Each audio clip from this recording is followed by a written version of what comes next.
YouTube, how's it going? It's your boy Deontay here with MI Munitions. This is our first official video, so I'd like to welcome you guys.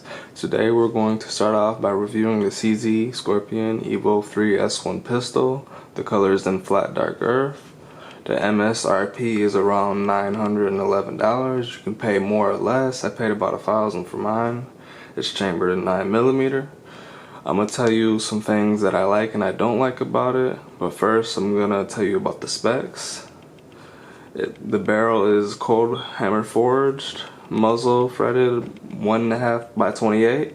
The weight of it is around 5 pounds. Overall length is 16 inches and the height is 9.4 inches. It comes with ambidextrous safeties.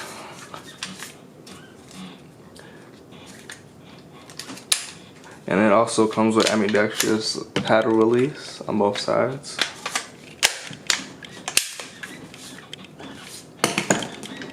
And CZ also makes the 30 round magazines for it.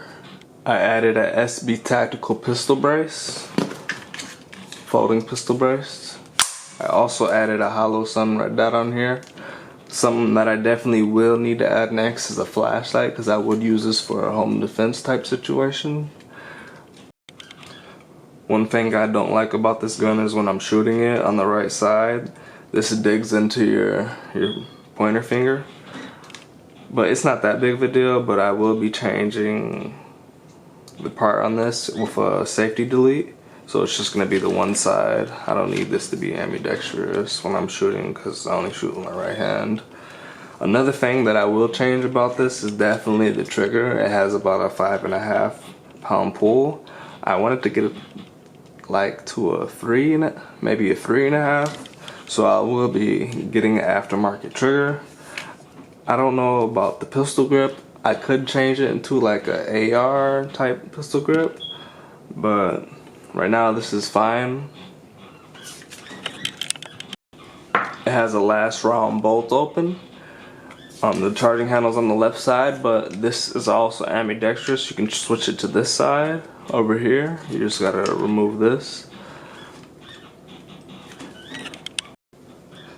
One thing I do love about this gun is it has the HK slap.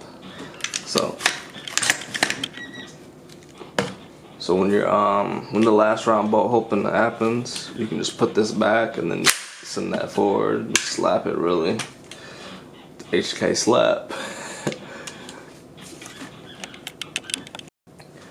I do think it is at a good price when you consider other sub guns like the HK MP5 or the Chris Vector. This is on the cheaper side, like I said, $911 MSRP. You can get it cheaper depending on where you buy it from. And one last thing that I think I will add is a sling. I like slings on all my rifles and all my sub guns. They just come in handy. Well, I hope you guys liked the video. Leave some feedback in the comments on what you think I should do with this gun. Like and subscribe. I hope you all have